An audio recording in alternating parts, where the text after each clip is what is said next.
Recording.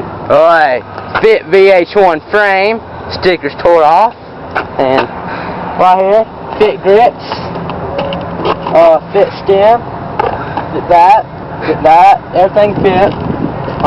This is Odyssey's thingies, right there, and on the other side too, and it's a chain, I'm going to call it a chain, and a seat, it's a fit, red seat clamp.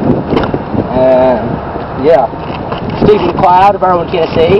He screwed this block up to hell. He stole these cranks, took the stickers off, and made it look gay. Now, these come off if you don't hammer them in, and Stephen McCloud don't ever trade nothing with him. And it's just like that.